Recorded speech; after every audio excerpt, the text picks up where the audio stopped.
ลูกสาวเจ้าคืองามแท้ ยังยองมาหมอกัน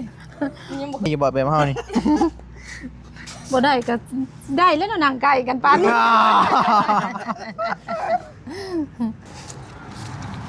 เฮาสิมาแต่งลูกสาวเจ้า โอ้ลอย ดูพอลีนี่ลอยเป็นลอยเนาะ แล้ว เลย พ่อบ่ได้แบบนี้นะเฮ้ย นี่ไว้พี่น้องเด้อแม่เด้อเงินจำนวนนี้แม่นเป็นทางผู้ใหญ่ใจดีจากทางฝั่งไทยเพิ่นฝากเงินมา 20,000 บาทนะแม่เด้อ 20,000 บาทจำนวน 20,000 บาทนี่เพิ่นอยากเอามาสานฟันให้น้องโบให้ได้ตั้งเสาห้านนั่นแหละได้ตั้งขึ้นนี่ 20,000 บาท แต่ว่านี่หมื่นเท่าไดก็พอ 19,600 19,600หักค่าธรรมเนียมออก400เพิ่นฝากมานะ 20,000 บาท ก็20,000นั่นแหละเอา โดย นั่นแหละ เอ้ามาให้แม่นั่งโบก็ได้ดีใจ ดีใจ เด้ ดี อ ใจ จะได้หันใหม่กอดกันให้เบิ่งด้วยฮะ ขอบใจหลายๆหน่อยนำก็ได้ดีใจนำขอบมุกขอบใจดำเด้อพุ่นอยู่ทางไทยก็ได้ขอให้อยู่ดีมีแหงเด้อเจ็บจะได้ความไข่ยาสุมีได้ไปทางใดมาทางใดการมีแต่คนอุปถัมภ์คำสู่เด้อปู่ใจบุญที่ซอยแม่น้องโบก็ได้ขอให้อยู่ดีมีแหงเด้อสาธุ ถูก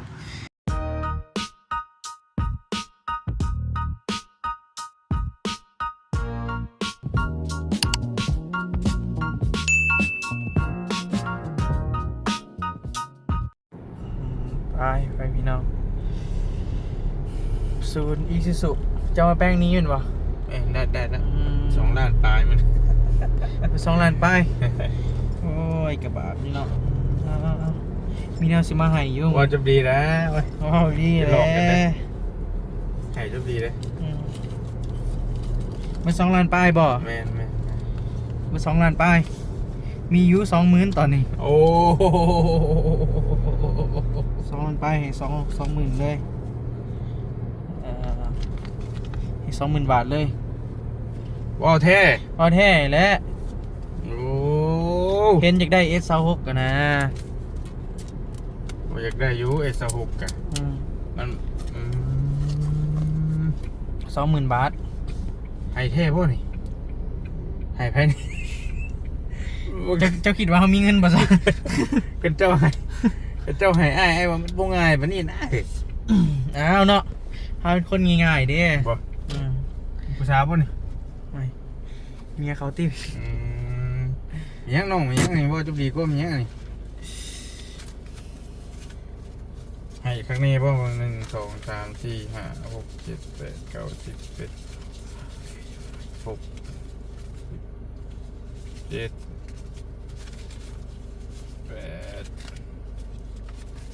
8 9เอา19,600 ทำเนียม400 ราคาธรรมเนียมออกไปอีก โอ้ ไม่แน่เนาะมือละ200เนาะ โดย อยากได้บ่ถ้าสมมติเป็นเงินเจ้าจะเอาเพจยังเอาหืม มันบูแต่แนวสิเฮ็ดแน่ๆก็ไปซอยเหลือเบื้องต้น ช่วยเรือเบางต้นเนาะ แม่ซอยเหลือ ใจหล่อเห็นวะ ฮะ ใจหล่อแท้ ซื้อซอยซื้อแจกในค่าเช้าขายนั่นแหละคือเห็นนั่นแหละซื้อสัตว์ปล่อยอย่างต่างๆนะ ทำบุญ ทำบุญ เอาไปทำบุญต่อ ทำบุญกันเป็นส่วนโตก็มีอยู่เนี่ยอยากได้ก็อยากได้อยู่ อยากได้หยังอะนะ เลยS6 อยากได้ S26 แม่เลยS6มาถ่ายคลิป กดเอา หรือS25ก็ได้ เดี๋ยวถึงเลขก่อน S25 ซื้อให้พ่อนี่เด้อนี่พ่ออยู่S25นี่ตื่มใส่เล็กน้อยมือ ก็ สอง 30,000 กว่าบาทได้ 30,000คันว่ามือหนึ่ง อืม ก็เห็นก็จะว่า30,000นี่แหละ อืม สำนี่ก็เอาแล้วเดี๋ยวตื่มใส่เอาเงินเดือนออกตื่มใส่เงินเดือนใกล้สิออกเลยนี่ ก็อยากมีให้อยู่ก็อยากมีให้อยู่แต่เฮาเองก็ยังบ่รอดคือกัน โอ้ย ไอ้เบิ่งเนี่ยมาเซอร์ไพรส์ลูกไพ่อันนี้เนี่ย มันคือหู แมนแท้ๆแล้วบ่แม่นเงินไพ่แล้วอันนี้นะ แม่นบ่ กันว่าเงินไอ้เจ้าบ่ให้ง่ายแบบนี้ดอกแต่สิวาง อ้าว แผนบ่ได้เป็นง่ายไอ้ สะพายให้ง่ายๆเลย เขาเป็นคนง่ายๆเด้ ใจง่ายบ่ ใจง่าย เฮ็ดได้นี่เซอร์ไพรส์ได้นี่เอาเฉลยแล้วนะ ก็ให้เจ้า เฮ้ย เอาซะเลยพอดีมีทางผู้ใหญ่ใจดีจากทางฝั่งไทยนี่แหละเป็นฝากเงินมาจำนวน 20,000 บาทมาเป็นงบตั้งเสาห้าน้องโบนี่แหละ โอ้หันเด้ดีใจน้ำละดีใจนี่ โดย 29,600 แม่น ค่าค่าธรรมเนียม ฝาก ไป มานะ 20,000ค่าธรรมเนียม400 บาท 19,600 โดย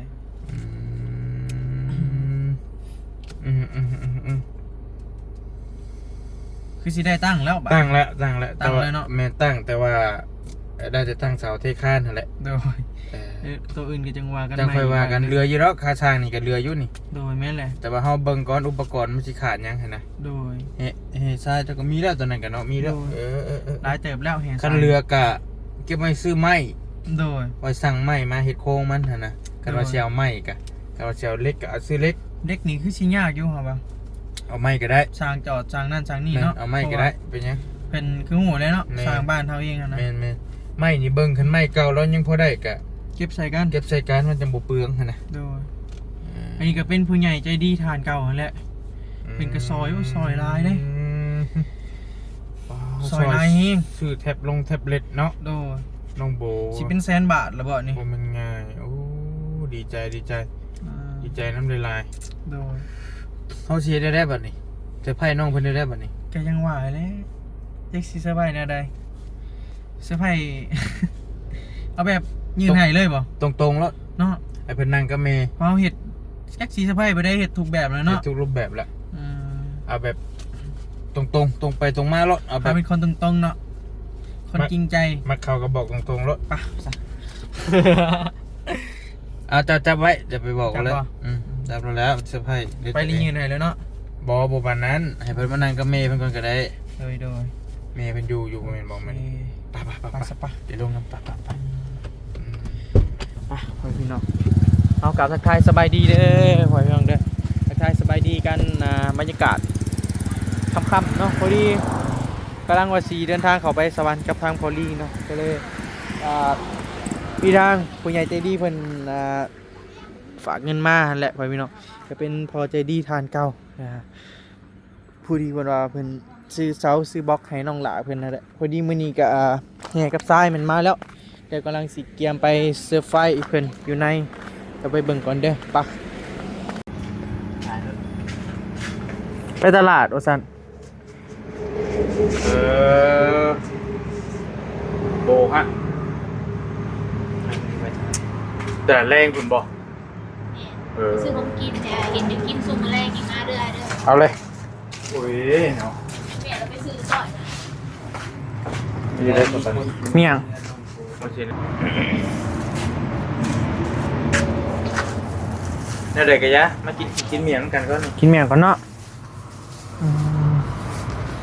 ไปกันไม่เท่าไปพี่น้อง ไม่นอก ต้องให้น้องบ่เป้าดี เอาเลยน้อง คุยกับน้อง ต้องเลยนอก เอ้ยใหญ่ใจดีว่ะไม่ใช่แม่ แต่ซีพี แต่ซีพี่ผมซื้อลายแท้นี่ เอาไปซื้อมาหาในข่าวเอาไปใส่ในรถที่เหนื่อยมาที่มาลำแดง กินมียังนี่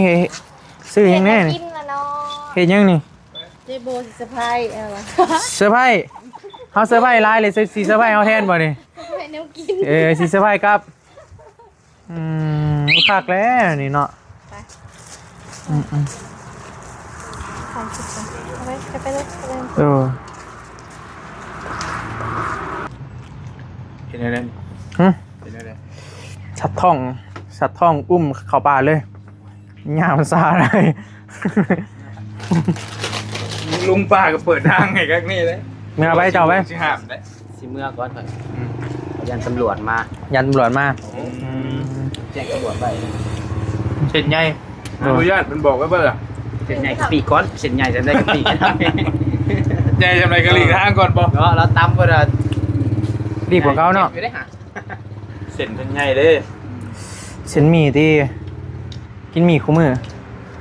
ไอ้เส้นเล็กอ่ะ เส้นเล็ก ไอ้มัก ชอบเส้นเล็ก เส้นเล็ก อืมอยากดำเลย เส้นเรื่อง ห้องไม่เท่ามา โดยพอก็อยู่นี่แหละโหตีเนาะอืม วันนี้มาทำคาโดมุกเช้า แล้วพอกันเนื้อมาก แฮวเสนอป่ะ เท่าไรบอ มุกได้ดีได้เสนอ เท่าไร เด้นี่เพื่อนกับดิน 3 ล้าน แฮมล็อกติ๊ก แล้วว้าวคาโดมันแค่น้ำชื่อนี่ให้ ได้เลยเห็นบ่ อยู่เลยอืม เห็นอะไรดีบ่ หัวเยอะ ตำเมียงพวกนี้จะกินเด้อว่าเจ็บกระเพาะเอาหน่อยหนึง เอาละ เจ้ากระเพาะก็บ่กินได้เว้ย จะควรเป็นกระเพาะ ตัวเองไข่เตะเลย นี่นี่แต่โอ้ตัวหนักอาหารกระเพาะด้วยนี่ ขักแรกน่ะ ถ้วยบ่วงก็มีกระเป๋ามาใส่ ปานเจี๊ยบ บ่แม่ ให้พอถามให้พอถาม บอถามรถเจ้าถามรถไว้ไอ้ค่า เอา กิน เนาะ อยู่ค่ากิน เอาทำมา ถามรถเรา พอได้ถามให้เนาะ เราบ่ให้นะ นายลุงถามให้บ่ ไปถามลุงถามให้ก็ได้ ลุงยังบ่รอด ลุงนี่ก็ยังคาอยู่เลยนี่ต่างถามตัวเองเลยบ่ ตัวนั้นจะคุณนี่ ไอ้ลุงถามให้ก็ได้ โดนซ้ำคือ พอถามก็ได้ ลุงก็ยังฆ่าอยู่เลยบอกถึงใจเราขุนหยิบไว้อย่างนี้ ถ้าอยากให้ถามได้ไรแหละก็เว้ารถนี่ก็นั่งพังกันอยู่ เรื่องคาดองอย่างนี้เนาะก็สิได้ทอนได้โฮมแต่นี่ไปอ่ะแหละ ตาเหลือ เหลืองเบิ่งฟ้าเอาไป ถามเรารถไอ้ฟังน้ำยูนี่ถามเราตรงๆรถ พ่อแม่ถ้าสมุดคาดองนางโบนี่ประมาณเท่าไดหั่นน่ะ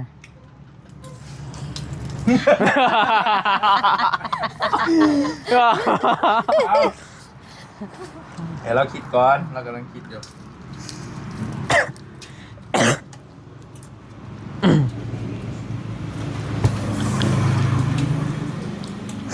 แล้วพี่แล้วว่าไงครับ แล้วบ่ได้ลูก ว้าวบ่แม่หรือว่าแนวใด ค่าดองกันแล้วเอาอยู่แต่เราบ่เอาเจ้า เราก็เลยบอกว่า คาดองน่ะเอา จะบ่เอาเจ้า แต่บ่เอาเฮา จะบ่เอาเจ้า ไม่เอาเด้อโอ้ยเสร็จรถบาดนี้ไม่เท่าปฏิเสธแล้วเฮ้ยพี่น้องรับของเรา2 คนคงไปด้วยกันไม่ได้ อันนี้ถามคร่าวๆเด้แม่ถามคร่าวๆบางทีกับเนาะ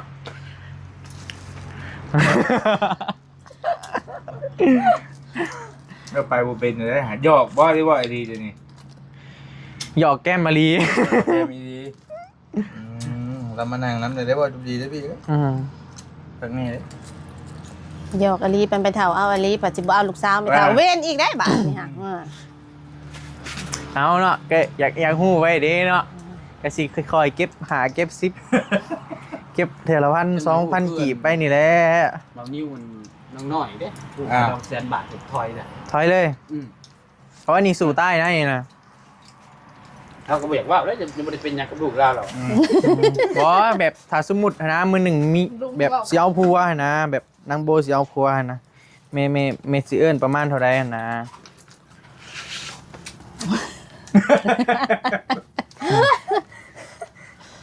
เพราะว่านี่แบบ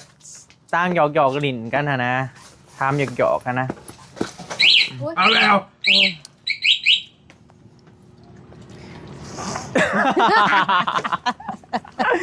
โอ้ยพี่สิใจดีอยู่เนาะเห็นป่ะ เราบ่เอา เราบ่เอาวะว้าวะแม่ บ่เอาเจ้า โอ้ยเจ้ากันเนาะอย่าฟ้าว้าวกูว่าเรายังไม่ได้ว้าวเป็นนะซ้ำว้าวแม่นบ่แม่มีแต่ว่าลูกมักหักกันเลยก็หักแพงกันเด้อลูกเด้อเรา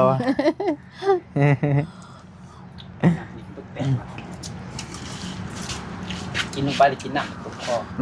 ขาดองนางเบลเท่าไรก็แม่ หางาน70แต่มีเรา70 70 ล้าน คำเด้ คำ2 บาท 70 ล้านกับคำ2 บาทลูกสาวหล่าเด้ละบาทนี่ สลากอะลื่นๆน้อยนึงเอาไป ลื่นแม่นบ่ลูกสาวหล่า แม่นบ่เขาบ่ให้เอารุดกันเด้ อืม ต้องให้ลื่นตลอด แม่น เนาะ ให้ลื่นบ่ลื่น ลูกสาวหล่า อย นี่ ง 70 ล้านกับอัน100,000 กีบแม่นบ่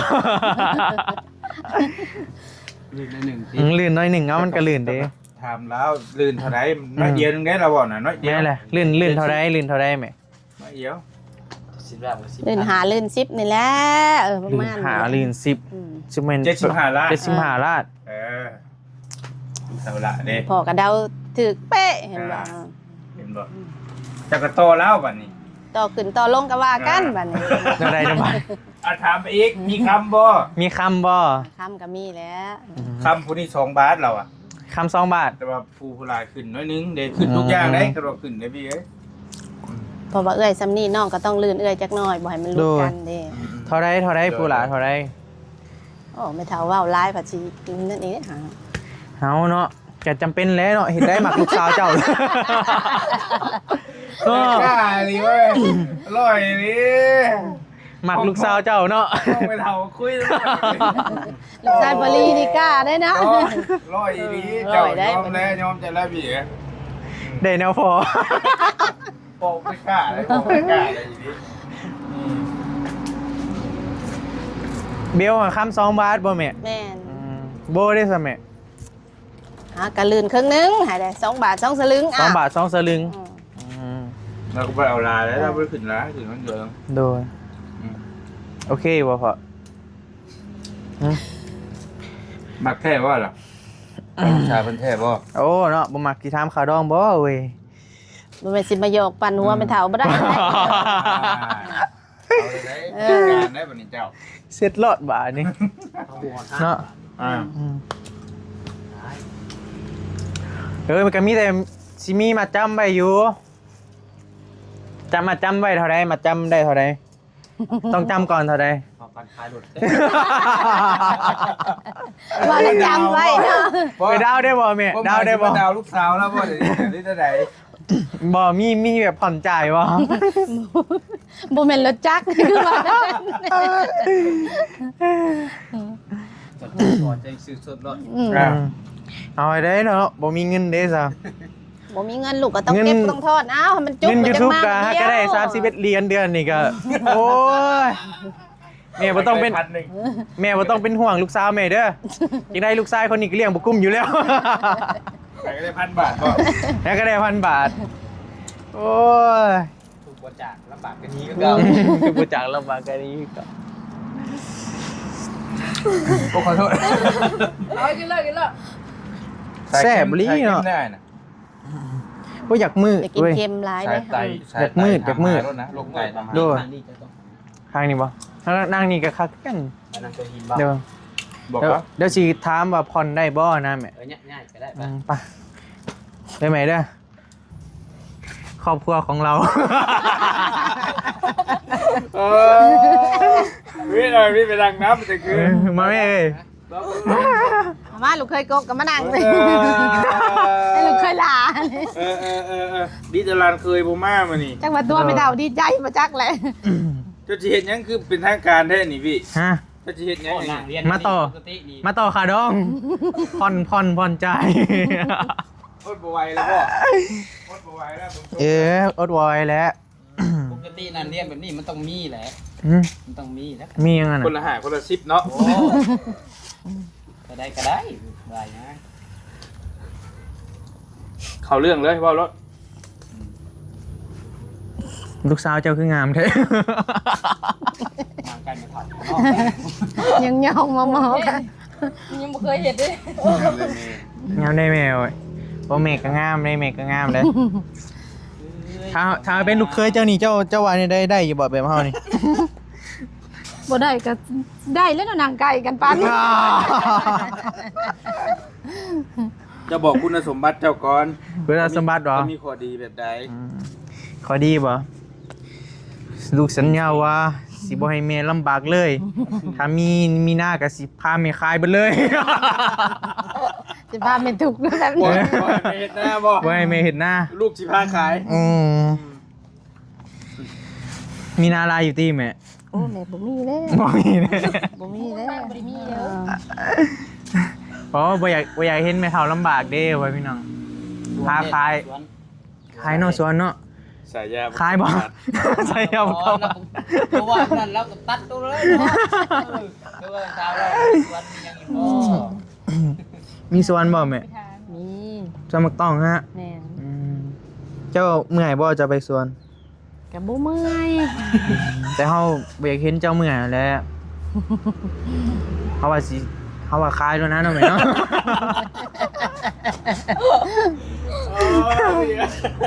หลายๆมีแต่ส่วนไปดาวขายอะ โอ้เขาว่าพาดีๆเลยผมหมาย เพราะถ้าสมมุติมื้อหนึงเฮาได้เป็นลูกเคยเจ้าลีเจ้าสิว่าได้โอเคอยู่บ่เอานี่ความจริงเด้อนี่ความจริง ถ้าไม่เท่ากับเว้าความจริงก็โอเค โอเคบ่จะบ่อยากเนาะพาขายเงินขายดินเบิดบ่ บ่ญาตินะเคยกล้าอยู่นั่นไม่เท่าก็กล้าอยู่นะ เออเฮาบ่ได้รวยเด้เฮาเป็นคนจนได้เจ้าสิโอเคอยู่บ่มามักลูกสาวเจ้า ไปกันนั่นแหละ ฮะ ไม่เท่ากับบ่ได้รวย เจ้าบ่ย่านเฮาพาลูกสาวจะไปลำบากบ่ บ่ย่าน กินพริกกินเกลือแหล้เนาะบ่ย่านบ่มั่นใจหรือบ่ว่าสิฝากลูกสาวไว้นำลูกชายคนนี้ อายุมันยังมีกินเกลือเพราะได้ตำเจียวเจียว ถ้าบ่มีทั้งพริกทั้งเกลือด้วยซ้ บ่ได้กินเนาะบัดนี้ เอา ร่อยลีเคยกัน ทางเด้อพ่อก็ ำฟังเด้อ น้อยแฮงอันนี้เด้อ หลายคักแบบนี้เออ สิได้ไปหาขาดองแท้ๆเลยเนาะบัดนี้ ว่ารีบอน75ล้านกับคำ2สลึงบ่ 2บาทกับ2สลึง 2 บาท 2 สลึง ก็ 2 บาท สิว่า ครึ่ง 3 บาทเป็นลูกเคยเป็นสิตกใจอะนะเอาครึ่งๆซะอันนี้ ตอนนี้ก็มีอยู่100,000 บาทกะตีไปเลย150,000 มีอยู่ตอนนี้ก็มี100,000 ตีไปเลย 100,000มีแม่ตอนนี้แสนสาหัส มีอยู่200,000แสนสาหัสกับแสนลำบาก แสนทุกแสนยาก โอ้ยขอโทษด้วยไหมเด้อ บ่เป็นหยัง ว่าหยอกซื้อ บ่เป็นหยัง โดย เพลงกันแหละเอ้ย หักกันแล้วเนาะมาวัดขนาดนี้เลย เดี๋ยวได้สัก โอ้ร่อยลีเออ โอเคบอกค่ะว่าได้ลูกเคยแบบเฮานี่หึ เราก็บอก โอเคเป็นวะ โอ้ยเสียไม่เท่าตอบหลายเถื่อแท้อืม เอาเพิ่มความมั่นใจเด้เนาะ 3 เทื่อพอดีเรา 3 เถื่อเนาะ เริ่มไปบ่เป็นอยู่เลยไปก็มาบนเก่า จะมียังจากคามเฮาวะ บ่ถามก็ได้แม่เบิ่งก็ เจ้าบ่ถามบ่ว่าเจ้ามักลูกสาวเมแท้อยู่บ่ยังหั้นนะได้เลยเนาะเจ้าฮู้อยู่แล้วว่าเฮามักแท้เนาะ โอ้แหม่เบิ่งคนเป็นเลย โอ้ย เอาเงิน 75ล้านกับกับมายังเกาะ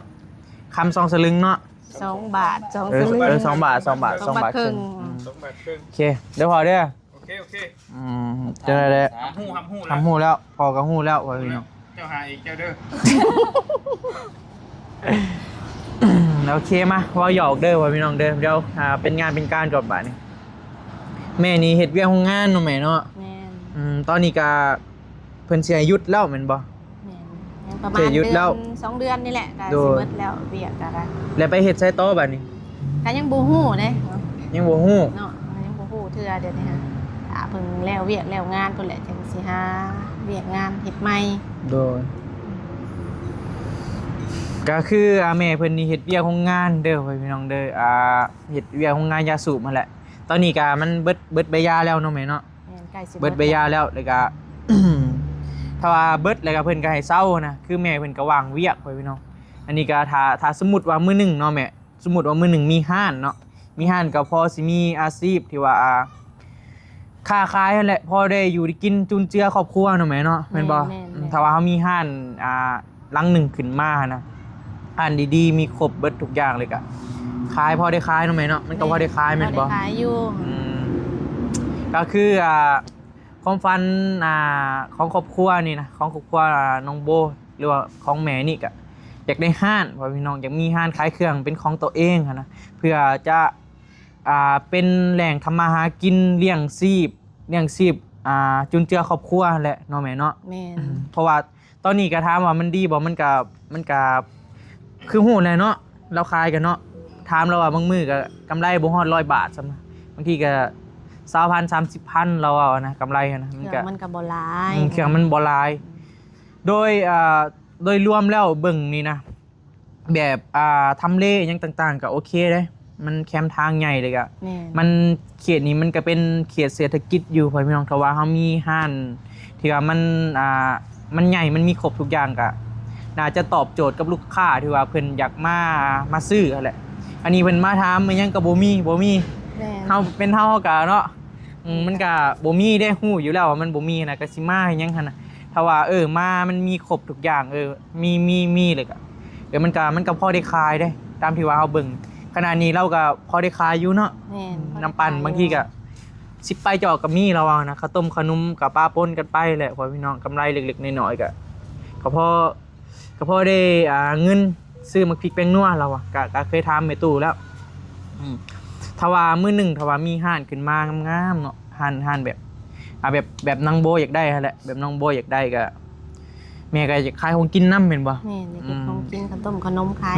มันก็ครบเลยเด้นี่นะมีทั้งของกินมีทั้งข้าวต้มขนมมาเลยก็มันแบบมันโอเคนะพ่อพี่น้องการแนวนี้เด้อแม่เด้อพอดีมื้อนี้เฮาก็มีข่าวดีมาแจ้งเด้อมีข่าวดีมาคาดว่าสิว่าเซอร์ไพรส์ก็บ่เซอร์ไพรส์ดอกบอกตรงๆเลยเพราะว่าเฮาเป็นคนจริงใจหักเดียวใจเดียว ยังวนมาได้อยู่ได้เอาเลยเอาบอกตรงๆแล้วบอกไม่ทัน ตรงๆเลย นี่เฮาสิมาแต่งลูกสาวเจ้า โอ้ร่อย ลูกพลีนี่ลอยเป็นลอยเนาะ เนาะ เลย พ่อบ่ได้แบบนี้นะ นี่ไว้พี่น้องเด้อแม่เด้อเงินจำนวนนี้แม่นเป็นทางผู้ใหญ่ใจดีจากทางฝั่งไทยเพิ่นฝากเงินมา 20,000 บาทนะแม่เด้อ 20,000 บาทจำนวน 20,000 บาทนี่เพิ่นอยากเอามาสานฟันให้น้องโบให้ได้ตั้งเสาห้านนั่นแหละได้ตั้งขึ้นนี่ 20,000 บาทแต่ว่านี่หมื่นเท่าใดก็พอ 19,600 19,600หักค่าธรรมเนียมออก400เพิ่นฝากมาน่ะ 20,000 บาท ก็20,000นั่นแหละเอา โดย นั่นแหละ เอามองให้เมย์นั่งโบก็ได้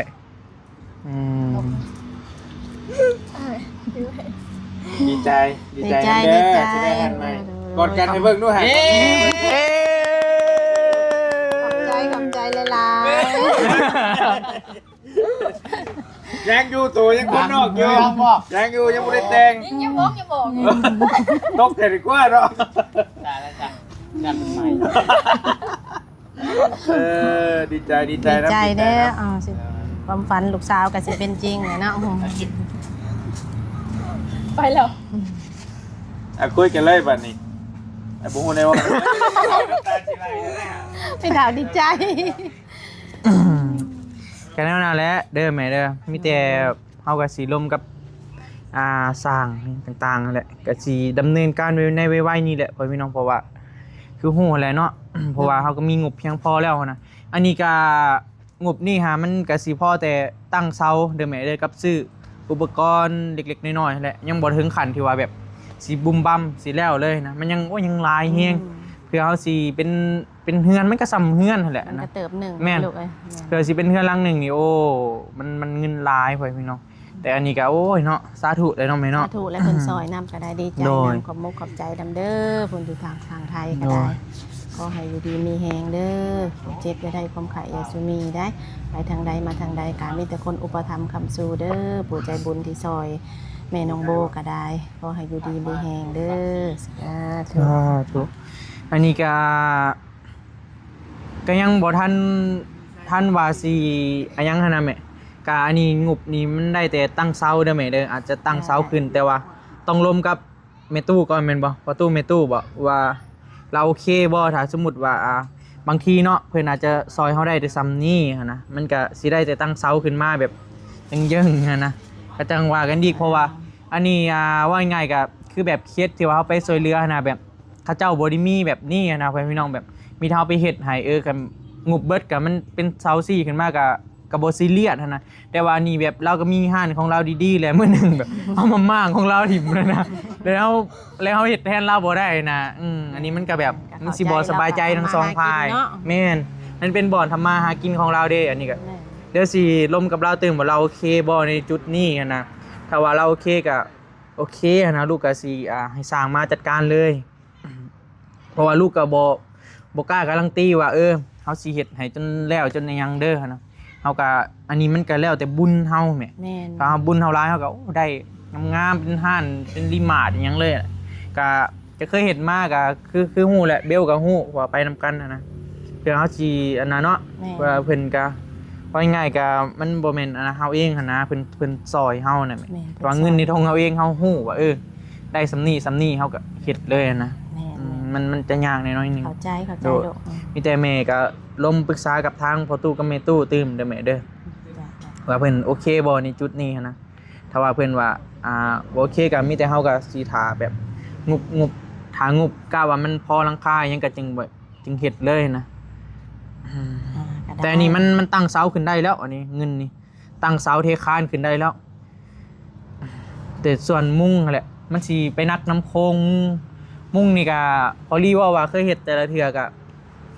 50,000 กว่าบาทพู้นแหละพอพี่น้องรวมไม้รวมสังกะสีต่างๆมัน หลายเติบ อันนี้มัน9ต้นเด้มันซ้ำเฮือนน้อยๆพู้นแหละมันก็บ่น้อยเด้29ต้นแต่ก็ท่าเบิ่งนำกันเด้อแม่เด้อก็มีแต่ก็ดีใจนำหลายๆเอานี่แม่นเป็นทางผู้ใหญ่ใจดี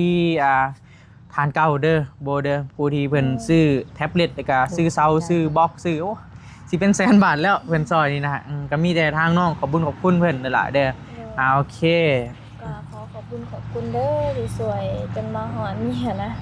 ก็ขอให้อยู่ดีมีแห้งความเจ็บอย่าได้ความไข้อย่ามีปรารถนาสิ่งใดก็ขอให้ได้สิ่งนั้นเด้อเห็นหยังทำหยังก็ให้เจริญรุ่งเรืองก้าวหน้าตลอดปีและตลอดไปเด้อ สาธุเอาเนาะทางลูกบี้เองก็ต้องขอบคุณทางพ่อหลายๆเด้อเนาะที่ว่าไว้วางใจให้ลูกบี้เป็นสะพานบุญให้โดยตลอดมาเนาะก็ขอให้พ่ออยู่ดีมีแรงเด้อความเจ็บอย่าได้ความไข้อย่ามีปรารถนาสิ่งใดขอให้ได้สิ่งนั้นสมความมุ่งมั่นปรารถนาอย่าเจ็บอย่าจนเฮงๆปังๆร่ำๆรวยๆเด้อเนาะจากที่ว่ารวยแล้วก็ขอให้รวยยิ่งๆขึ้นไปก่อนเก่าเด้อพ่อเด้อสุขภาพร่างกายแข็งแรงตลอดปีและตลอดไปสาธุก็ที่ว่าตั้งเสาได้เด้อไหมเด้อก็เรือซื้ออาจจะเป็นปูนอาจจะเป็นเหล็กอหยังต่างๆมาไว้อะไรหรือว่าซื้อเป็นไม้ไว้ก็ได้ไม้โครงหลังคานะมันเรือนี่ก็ซื้อไม้ไว้คันแนมว่าเราโอเคนะในจุดนั้น เดี๋ยวแม่ก็ลองถามของเพื่อนเองเพราะว่าเราก็ขายอยู่ของเราดีๆนะมันบ่คือได้แบบมันดินเปล่าว่างเลยเฮาไปเฮ็ดนะมันอันนี้มันเราก็พออันน่ะอยู่เด้นะเพราะแต่มันเก่าหั่นแหละพ่อพี่น้องโอเคเบิ่งเด้อ